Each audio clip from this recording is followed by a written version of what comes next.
The countenance of this man, who possessed such extraordinary control over his feelings, expressed the most perfect cordiality.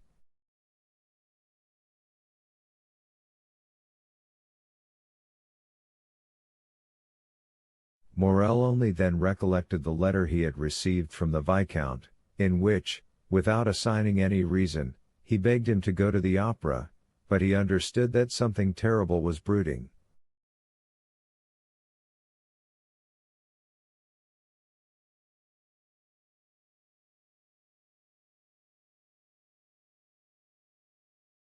"We are not come here, sir, to exchange hypocritical expressions of politeness, or false professions of friendship," said Albert, "but to demand an explanation."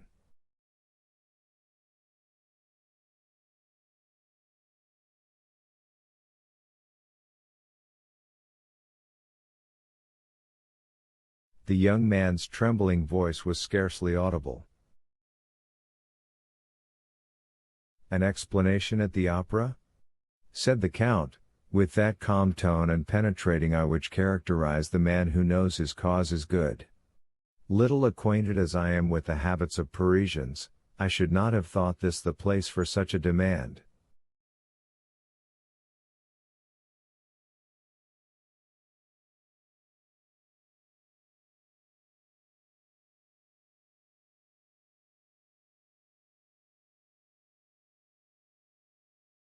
"Still, if people will shut themselves up," said Albert, "and cannot be seen because they are bathing, dining, or asleep, we must avail ourselves of the opportunity whenever they are to be seen."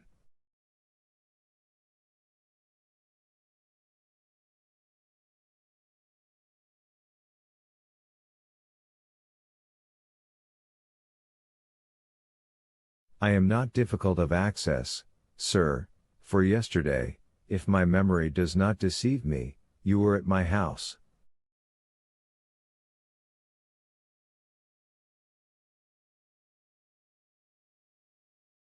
"Yesterday I was at your house, sir," said the young man, "because then I knew not who you were."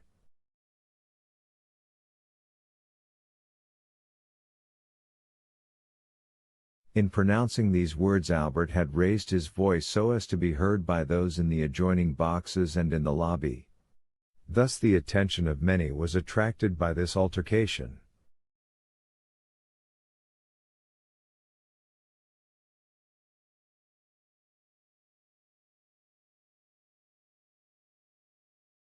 "Where are you come from, sir? You do not appear to be in the possession of your senses."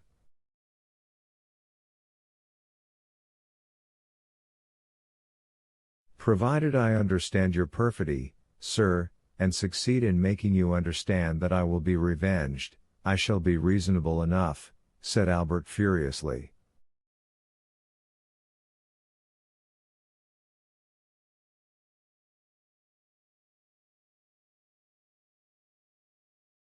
"I do not understand you, sir," replied Monte Cristo, "and if I did, your tone is too high."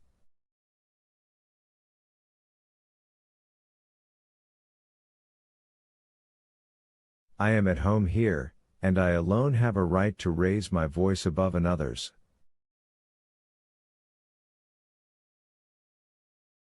"Leave the box, sir." Monte Cristo pointed towards the door with the most commanding dignity.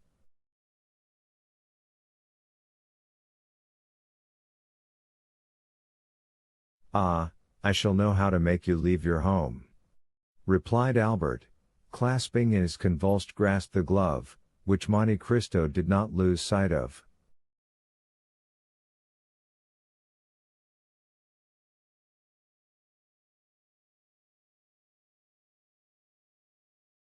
"Well, well," said Monte Cristo quietly, "I see you wish to quarrel with me, but I would give you one piece of advice, which you will do well to keep in mind. It is in poor taste to make a display of a challenge.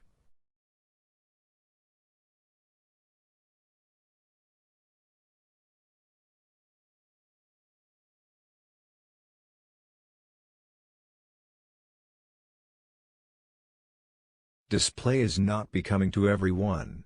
M. de Mercer. At this name a murmur of astonishment passed around the group of spectators of this scene.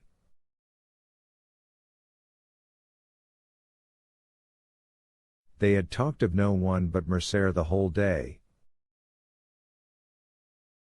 Albert understood the allusion in a moment, and was about to throw his glove at the Count, when Morel seized his hand, while Beauchamp and Chateau Renaud, fearing the scene would surpass the limits of a challenge, held him back.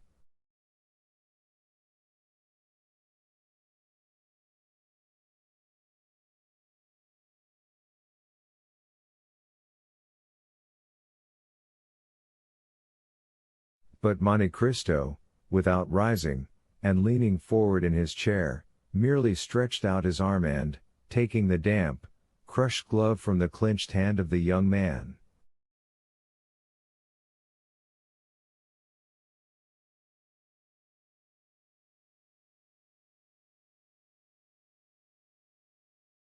"Sir," said he in a solemn tone, "I consider your glove thrown, and will return it to you wrapped around a bullet."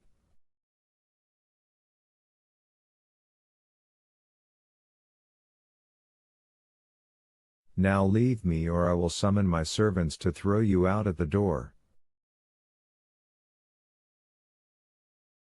Wild, almost unconscious, and with eyes inflamed, Albert stepped back, and Morel closed the door.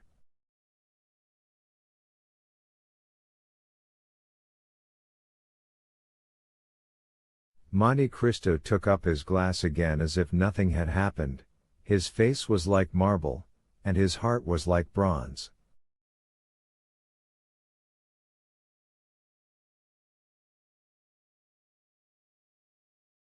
Morel whispered, "What have you done to him?" "I? Nothing, at least personally," said Monte Cristo. "But there must be some cause for this strange scene." The Count of Mercer's adventure exasperates the young man. "Have you anything to do with it?" "It was through Haiti that the Chamber was informed of his father's treason." "Indeed?" said Morel. "I had been told, but would not credit it, that the Grecian slave I have seen with you here in this very box was the daughter of Ali Pasha."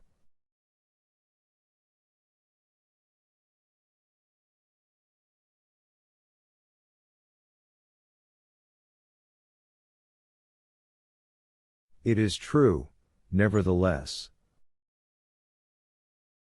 "Then," said Morel, "I understand it all, and this scene was premeditated."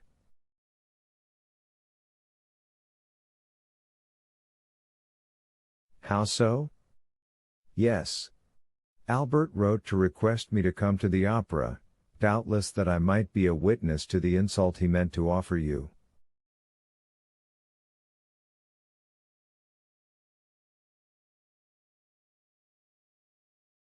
"Probably," said Monte Cristo with his imperturbable tranquility. "But what shall you do with him?" "With whom?" "With Albert." "What shall I do with Albert?" "As certainly, Maximilian, as I now press your hand, I shall kill him before 10 o'clock tomorrow morning."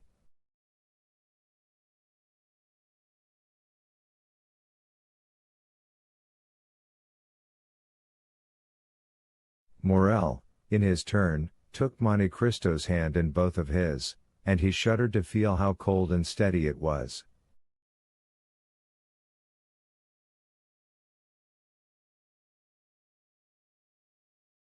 "Ah, Count," said he, "his father loves him so much."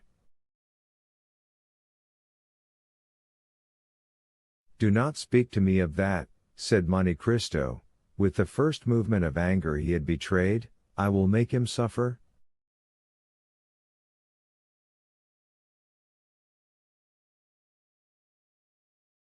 Morel, amazed, let fall Monte Cristo's hand. Count, Count, said he. Dear Maximilian, interrupted the Count, listen how adorably Dupré is singing that line.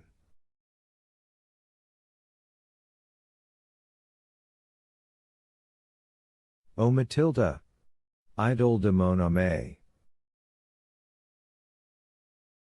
I was the first to discover Dupré at Naples, and the first to applaud him. Bravo, bravo. Morel saw it was useless to say more, and refrained. The curtain, which had risen at the close of the scene with Albert, again fell, and a rap was heard at the door.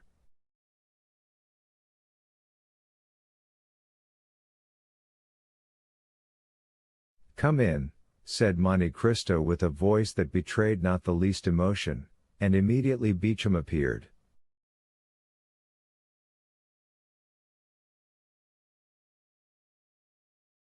Good evening, M. Beauchamp, said Monte Cristo, as if this was the first time he had seen the journalist that evening. Be seated.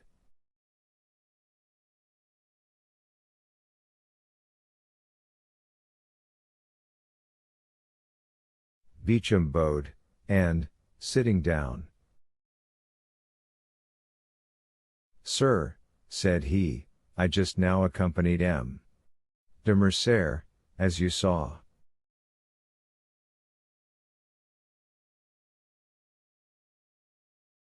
And that means, replied Monte Cristo, laughing, that you had, probably, just dined together.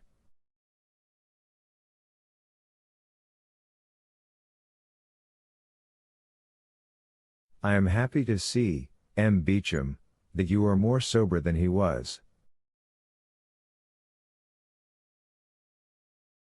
Sir, said M. Beauchamp, Albert was wrong, I acknowledge, to betray so much anger, and I come, on my own account, to apologize for him.